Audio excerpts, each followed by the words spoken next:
Bismillahirrahmanirrahim. Assalamualaikum warahmatullahi wabarakatuh. Waalaikumsalam warahmatullahi wabarakatuh. Kita ulangi balik assalamnya. Agak lambuk-lambuk dingin bunyi. Pengaruh hujan paknya ya. InsyaAllah. Kalau nak muda-muda tersandarnya. Ibu-ibu nak do tersandar. Tegar yang menjalani kehidupan. Nak muda lah tersandar. Kalau apa-apa biasa tersandarnya tu lampung guang. Lampung guang ko barik ya mak ya. Ujiannya barik, perjuangannya barik. Jadi setiap ambil pengajian ibu bapak, nampak tersandar terus ni. Wah, bapak balik nak perjuangan idik. Yo kami pulang pungguang ustaz. Dia tulang pungguang tu mungkin. Lima pengajian baru saya mulailah berjajar. Insyaallah. Mau ditubana untuk bisa hadir di pengajian. Mudah-mudahan diberkahi oleh Allah. Amin. Kita ulangi. Assalamualaikum warahmatullahi wabarakatuh. Alhamdulillah. Alhamdulillahilladzi anzala as-sakinata fi qulubil mu'minin liyazdadu imanan ma'al imanihim. Ashhadu an la ilaha illallah wahdahu la syarika lah. Wa ashhadu anna Muhammadan abduhu wa rasuluh la nabiyya ba'da amma ba'd. Allahumma salli wa sallim ala Muhammadin wa ala alihi wa ashabihi wa man tabi'ahum bi ihsanin ila yaumiddin. Faqala Allah ta'ala fil Qur'anil Karim, A'udzu billahi minasy syaithanir rajim. Bismillahirrahmanirrahim. Wa aqimus salata wa atuz zakata warka'u ma'ar raki'in. Sadaqallahul azim. Surat Al-Baqarah ayat 43. Artinya, dan laksanakanlah salat, tunaikanlah zakat, dan rukuklah beserta orang-orang yang rukuk. Pertama sekali, marilah senantiasa kita memperbaiki, meningkatkan rasa syukur kita kepada Allah Subhanahu wa taala atas segala limpahan rahmat dan karunia-Nya yang tidak pernah henti dalam setiap detik kehidupan kita. Bahkan di tengah guyuran hujan ini pun itu adalah nikmat Allah yang luar biasa. Maka disuruhlah kita berdoa ketika hujan turun, Allahumma sayyiban wa nafi'an. Mudah-mudahan hujan ini menjadi kebaikan. Karena dengan hujan tumbuh berbagai macam tanaman. Dengan hujan stok air yang ada di muka bumi ini terjaga siklusnya dengan baik. Dengan hujan cuaca yang tadinya panas itu menjadi sejuk. Dengan hujan tumbuhan yang tadinya gersang itu menjadi segar. Dengan hujan yang kita tadinya mandi tidak jadi mandi. Salah ya? Tak balik. Yang tadinya mandi jadi tidak mandi. Dia tuh dingin. Maka dalam hujan pun Allah titipkan rahmat, Allah titipkan kebaikan. Maka jangan pernah mencela hujan. Lah hujan loh. Nak ketibu orang kodoh. Dah ada orang kodoh je. Biarkan hujan hadir sebagai rahmat bagi kita. InsyaAllah dia adalah kebaikan. Jangan nanti hujan turun tapi dia tidak menjadi kebaikan. Hujan kalau terlampau banyak jadi apa? Banjir. Banyak banalo ndak lo bisa awak mengamihan do. Sampai ke rumah, sampai ke atuk, tak kamihan. Ndak tak kamihan lo jero. Maka hujan yang hadir seperti ini insyaallah rahmat dari Allah. Selanjutnya selawat dan salam kita doakan kepada Allah Semoga disampaikan kepada Nabi kita Muhammad sallallahu alaihi wasallam. Allahumma shalli ala Muhammad wa ala ali Muhammad. Nabi Muhammad sallallahu alaihi wasallam mengajarkan kepada kita untuk senantiasa menjadi abdan syakura, menjadi hamba yang bersyukur dalam setiap nikmat yang Allah titipkan. Karena sungguh kita tidak akan pernah mampu menghitung nikmat yang Allah berikan kepada kita. Bahkan ranting, berapa banyak ranting di muka bumi ini, jadikan dia pena. Daun berapa banyak dia di muka bumi ini, jadikan dia kertas.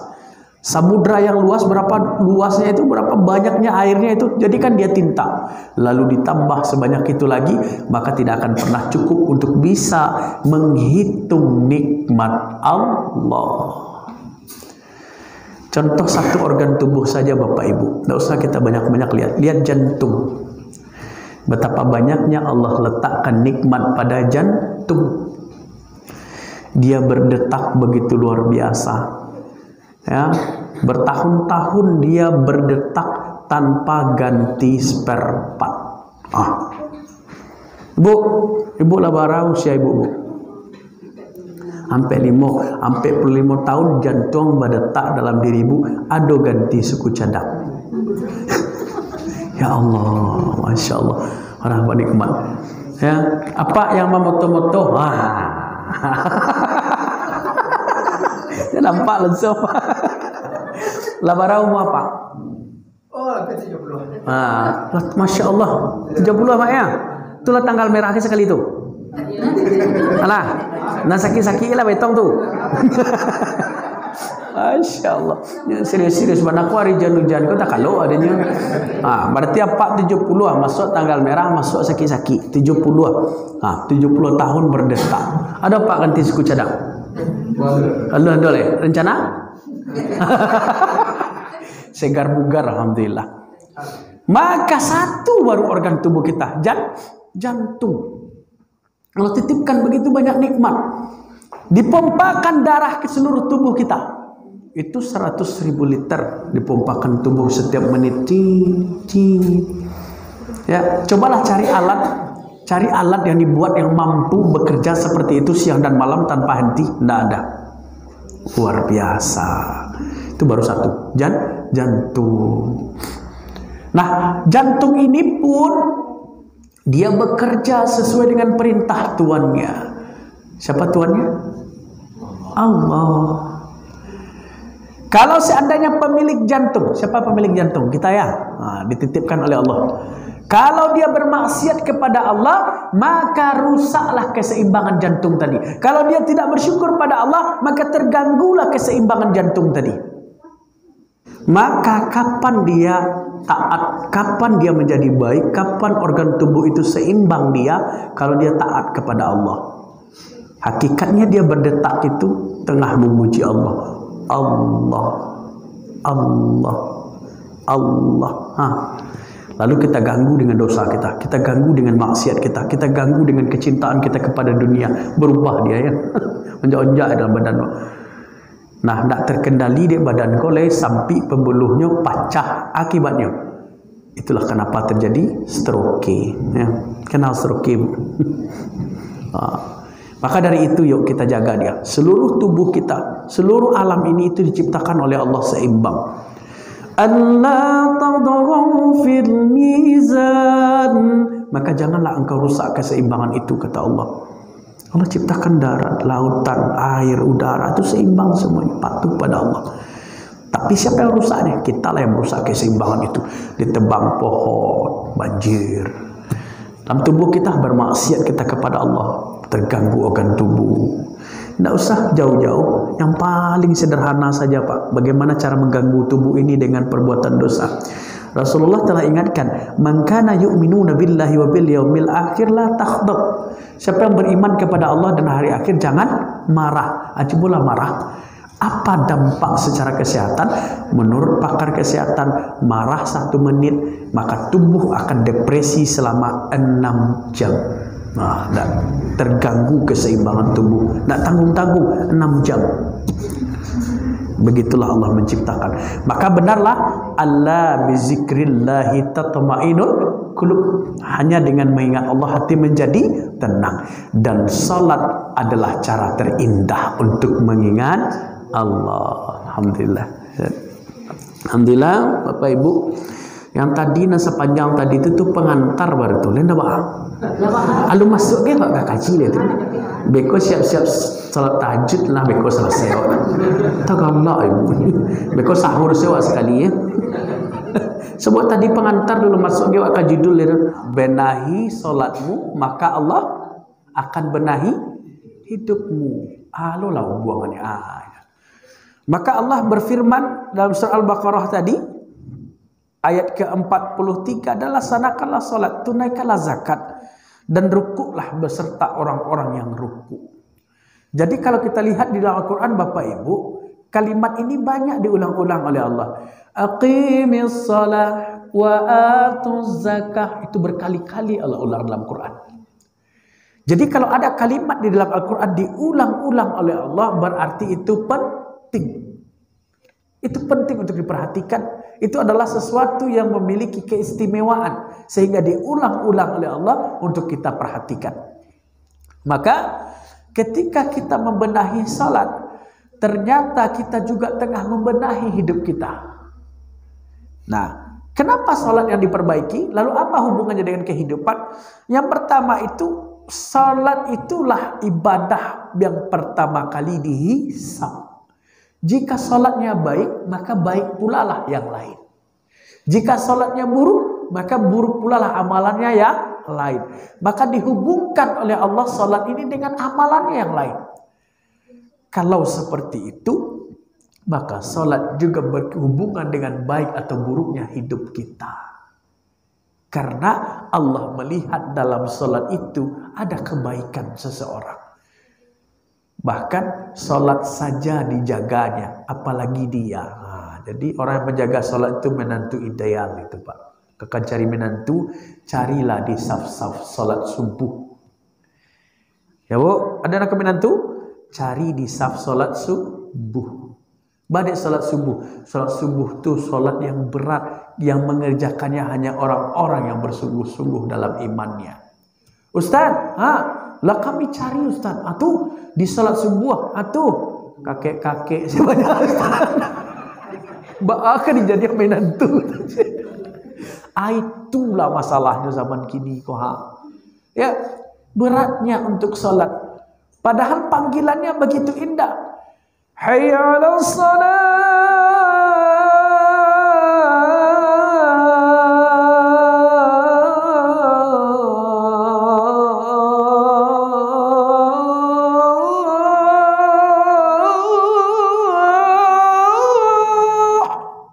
Ayo menuju salat. Dipanggil, ibadah yang dipanggil. Salat yuk, salat yuk. Betapa indahnya Allah itu memanggil. Kalau kita fahami tafsirnya menangis kita. Yuk salat. Lalu setelah kalimat itu Allah tambah. Hayya 'alal falah.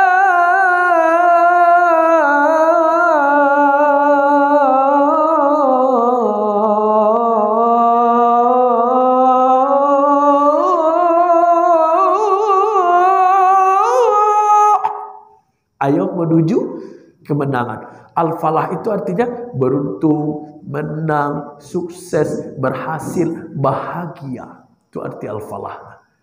Bayangkan setelah salat, yuk menuju kebahagiaan. Ayo menuju kebaikan kata Allah. Dipanggil kita. Maka sayang banyak di antara kita yang mengabaikan panggilan Allah itu. Itulah panggilan terindah yang Allah titipkan dalam panggilan-panggilan yang ada. Hayya 'alas shalah. Salat.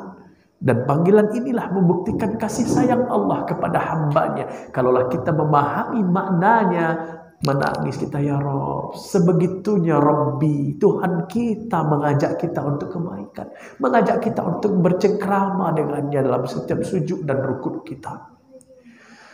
Kalaulah kita paham makna itu, bersegera kita menuju masjid, bergegas kita untuk menyambut panggilan itu. Kenapa? Karena kita ingin rukuk dan sujud di hadapan Sang Pencipta kita. Karena ada masanya nanti orang menyesal sejadi-jadinya. Karena keningnya tidak lagi bisa sujud di hadapan Allah. Karena kakinya tidak lagi bisa melangkah untuk ibadah kepada Allah. Maka menyesal dia sejadi-jadinya. Dan diabadikan oleh Allah penyesalan itu dalam surat As-Sajdah. Ada surat Sajadah kita di sini setiap Jumat? Insyaallah hafal ayatnya.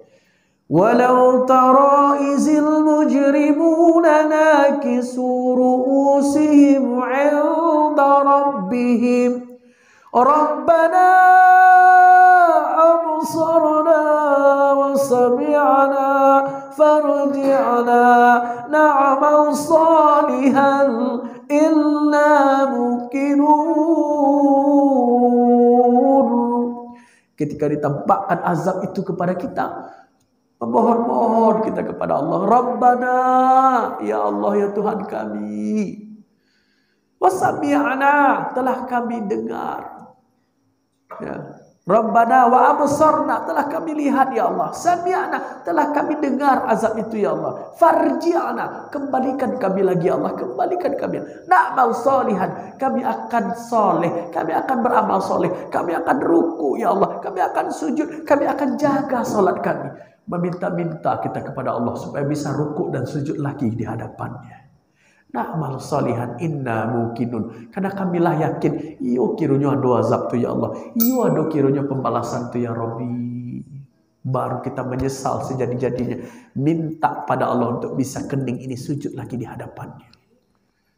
Dan alhamdulillah hari ini kita diberikan kesempatan untuk sujud. Di saat jutaan umat menyesal dia dan minta untuk sujud pada Allah, tapi tak bisa. Kenapa? Perjanjiannya sudah usai di atas dunia ini. Maka tidakkah kita menikmati setiap sujud kita itu?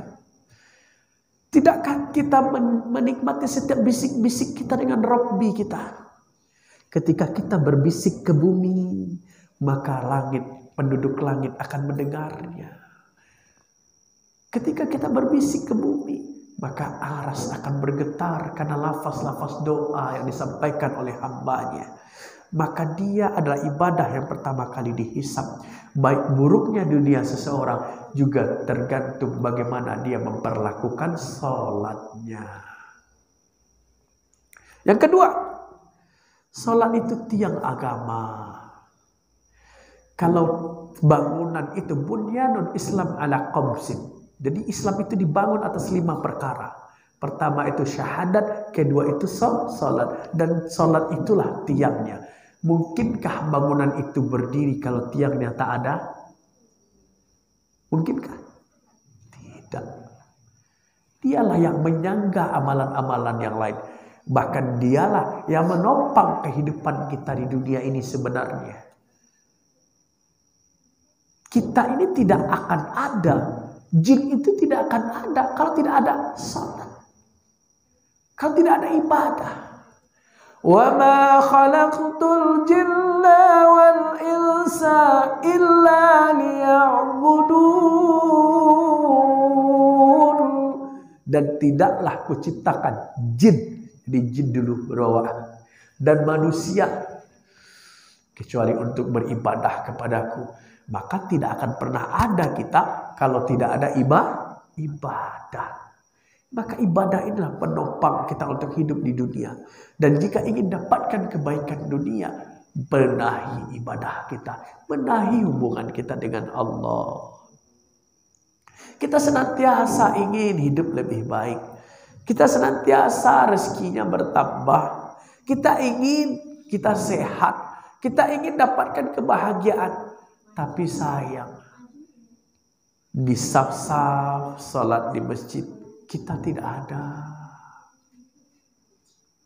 Dilihat di salat duha kita juga tidak ada. Dilihat di salat rawatib kita juga tidak ada.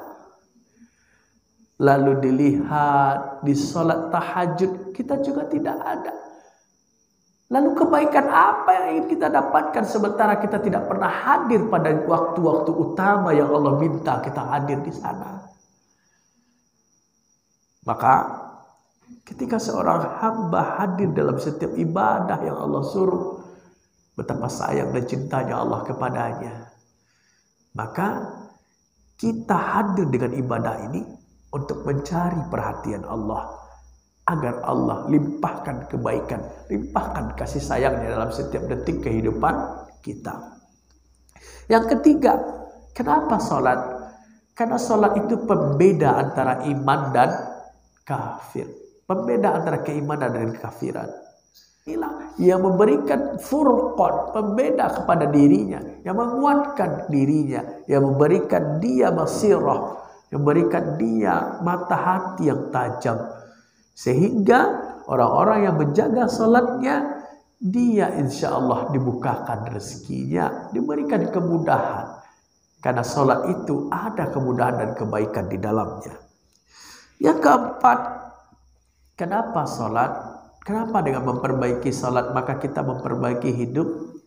Seringkali Bapak Ibu, kehidupan kita ini sering bermasalah karena ulah perbuatan kita sendiri. Betul apa benar? Betul apa benar? Nah, dan yang paling sering sakit anggota tubuh kita ini namanya hati. Betul apa benar? Nah, kita buktikan. Yang sering iri karena Josia tuh hati.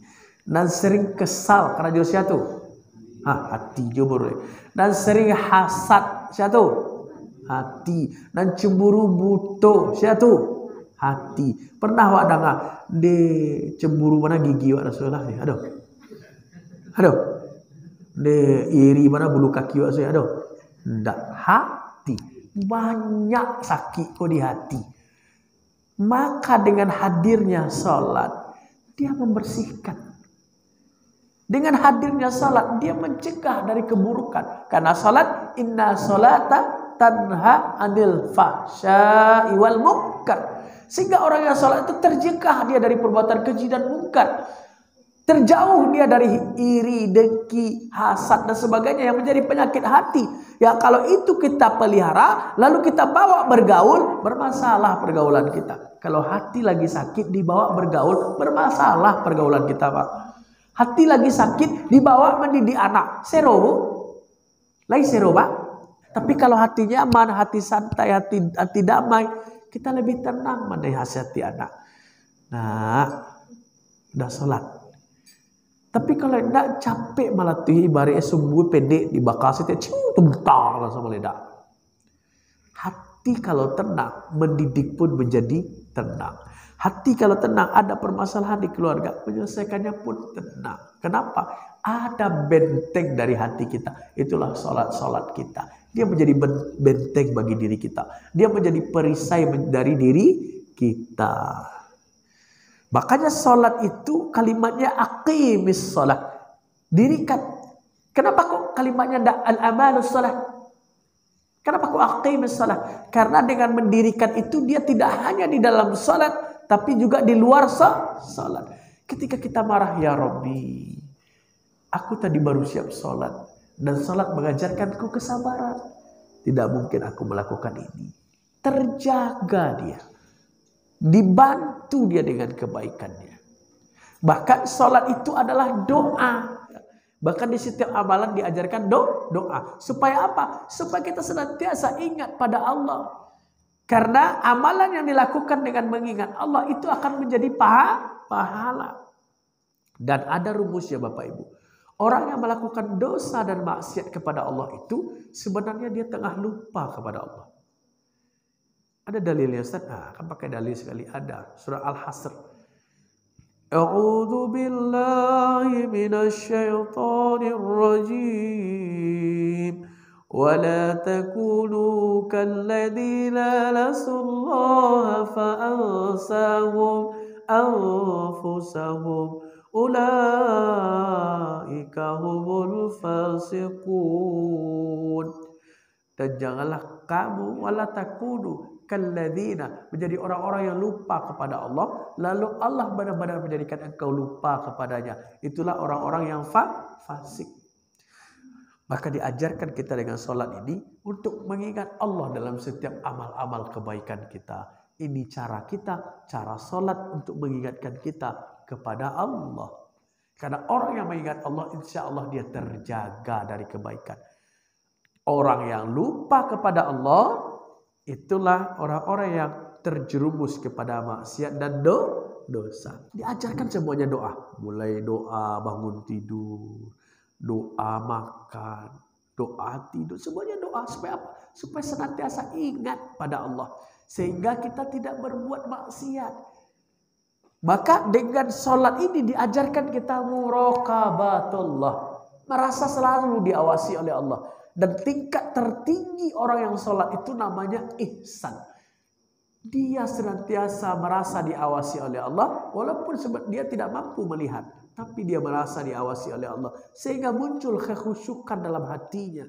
Muncul ketawaduan. Al-khudu' muncul tunduk kepada Allah. Sehingga membuatnya berhati-hati dalam kehidupannya. Kalau oranglah berhati-hati dalam kehidupannya, maka dia akan mempersembahkan yang terbaik dalam amalnya. Kalau oranglah mempersembahkan yang terbaik dalam amalnya, maka semakin baiklah kehidupannya. Itu alurnya. Berarti baik sholatnya, baik kehidupannya.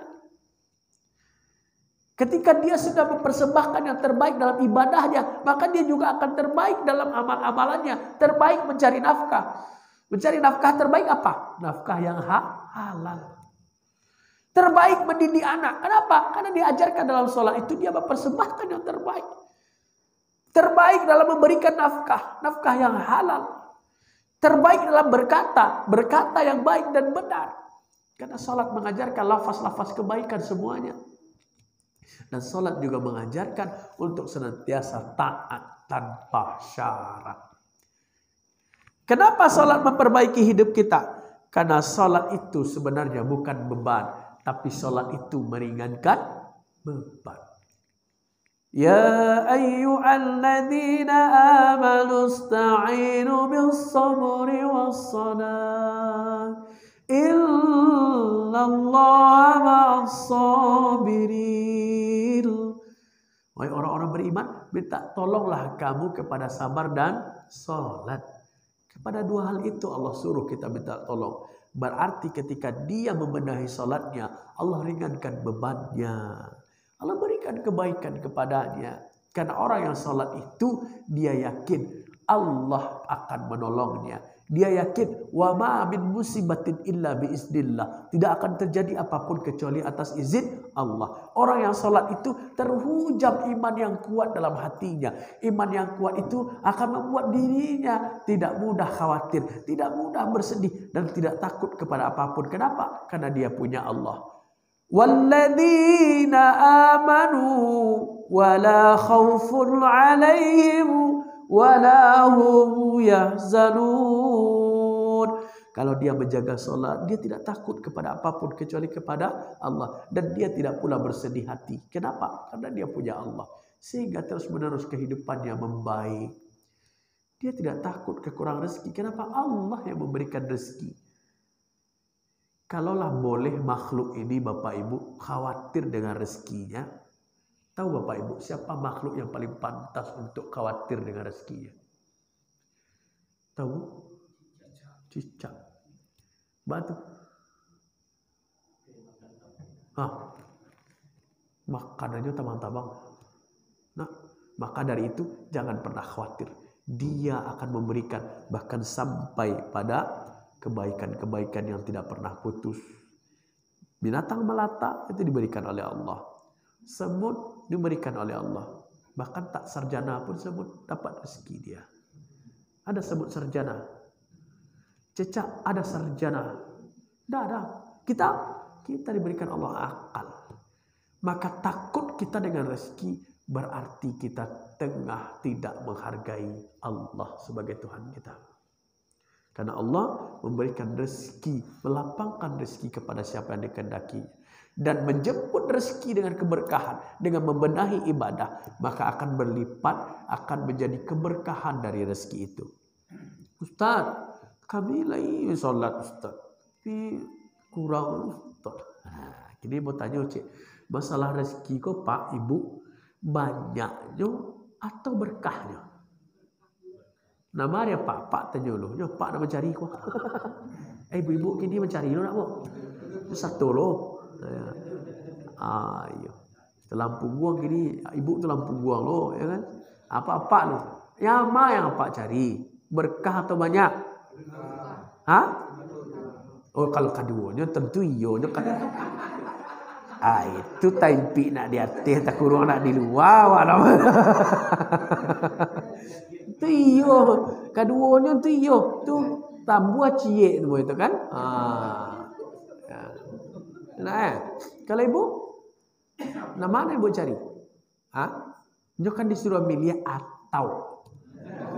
Kan pakai atau kan? Banyak atau berkah. Berkah. Bantun.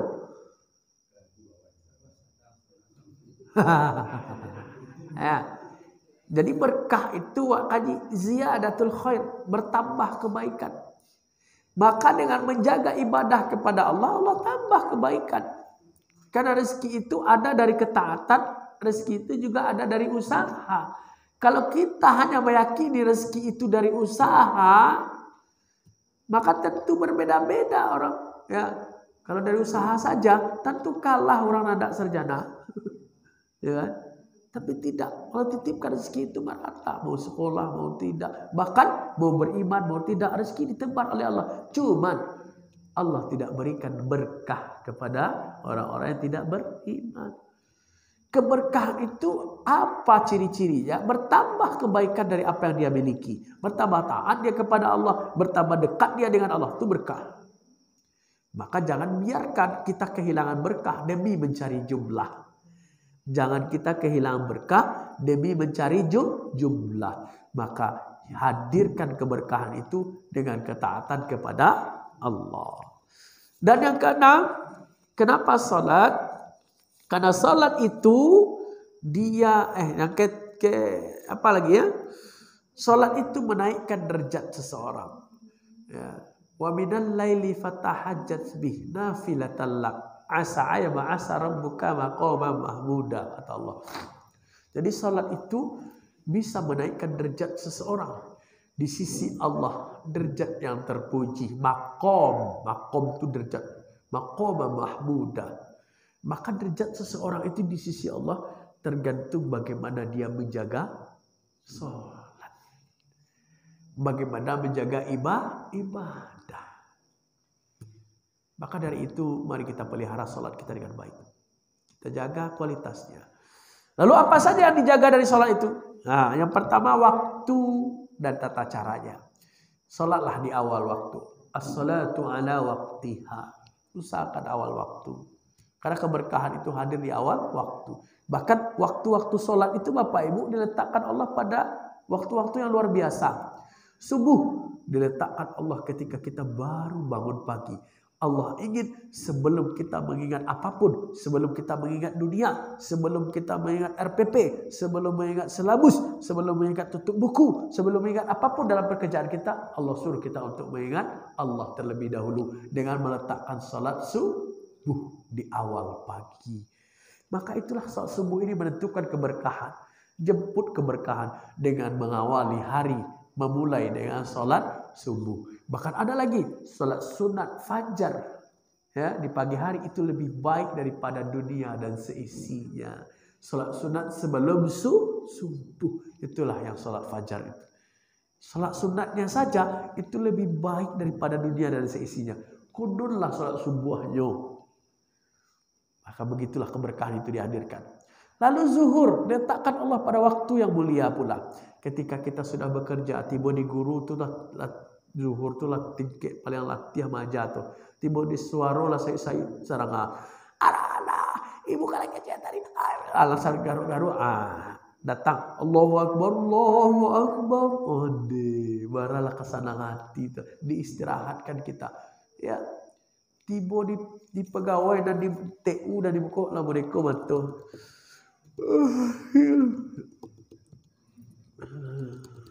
Allahu Akbar. Mestinya bahagia kita. Kenapa? Diistirahatkan dengan ibadah. Jangan respon. Lah selalu orang aku tu kerajutan gua. Tak boleh tu penyikapannya doh. Lah selalu aku kerajutan gua. Keraju tu nak selesai doh. Yo kado tarise. Istirahat dulu, yuk menghadap Allah. Sehingga nanti ibarat komputer, ini di refresh dulu, baru beko kancang balik yo karajonya. Tapi kalau digas, tarik digas aja, habis tenaga. Jadi sholat tuh cas doa balik.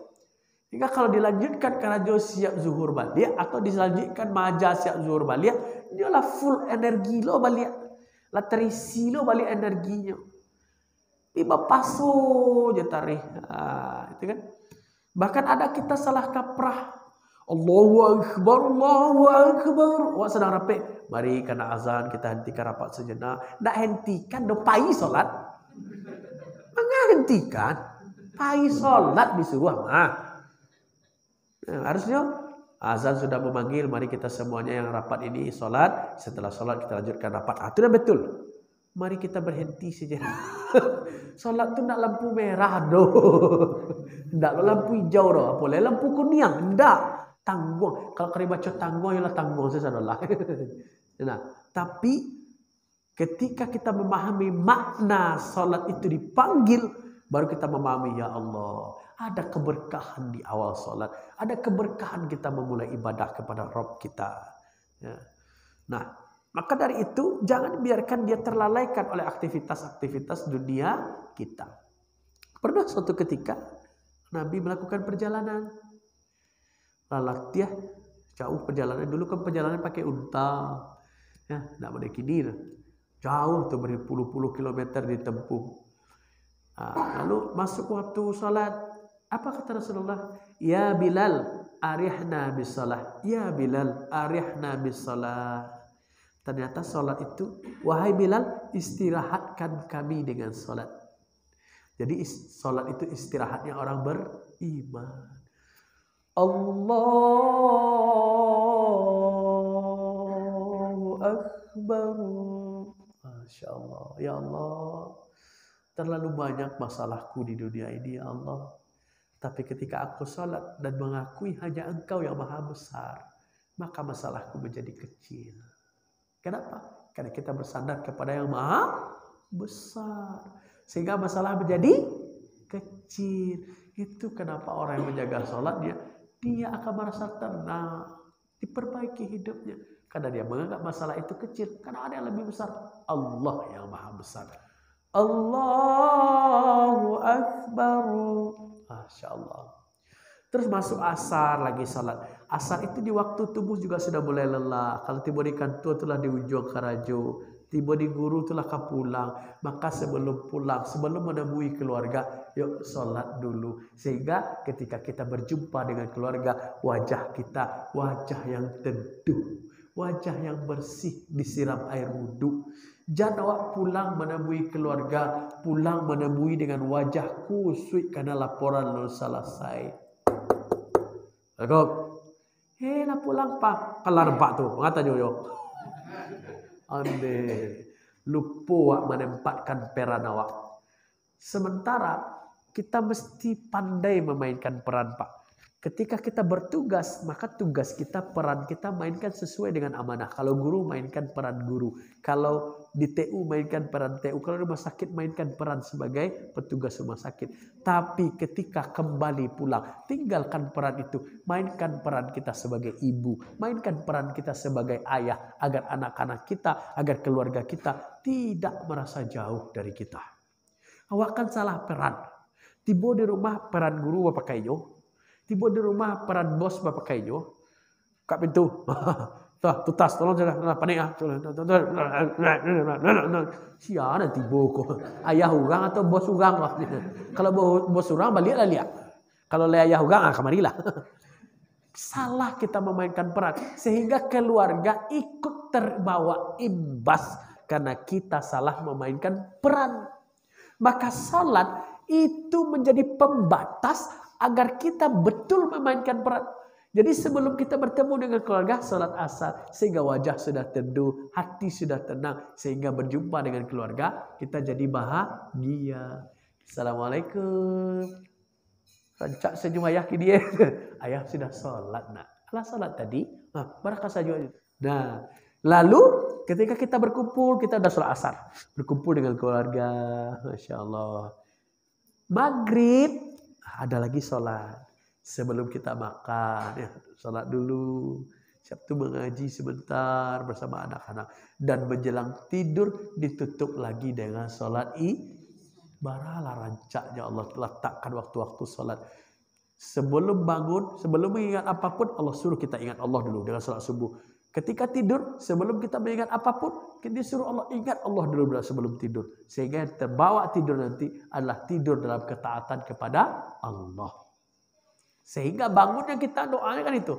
Alhamdulillahillazi ahyana ba'da ma amatana wa ilaihir nusur. Karena ruh kita itu dalam genggaman. Dan Allah tidak ingin kita berlama-lama Pak meninggalkan sholat. Apa buktinya? Antara subuh dan zuhur kan panjang waktunya Pak. Di tengah-tengah Allah letakkan salat duha. Masya Allah. Allah tidak ingin kita berlama-lama. Antara salat isya dan salat subuh Allah letakkan salat tahajud. Masya Allah. Masya Allah. Tidak lagi keindahan yang paling indah kecuali salat yang telah Allah tetapkan untuk kita. Nah, mudah-mudahan Abu mengajak diri Abu pribadi dan kita semua. Mari kita termasuk hamba-hamba yang menjaga salat. Dan mudah-mudahan ketika kita perbaiki salat kita, kita benahi salat kita, Allah juga membenahi kehidupan kita dan Allah juga membenahi iman kita sehingga semakin kokoh dan semakin kuat. Dan ketika Allah izinkan kita berkumpul di sini, mudah-mudahan Allah izinkan pula kita berkumpul di surganya nanti. Amin ya rabbal alamin. Banyak maaf. Assalamualaikum warahmatullahi wabarakatuh.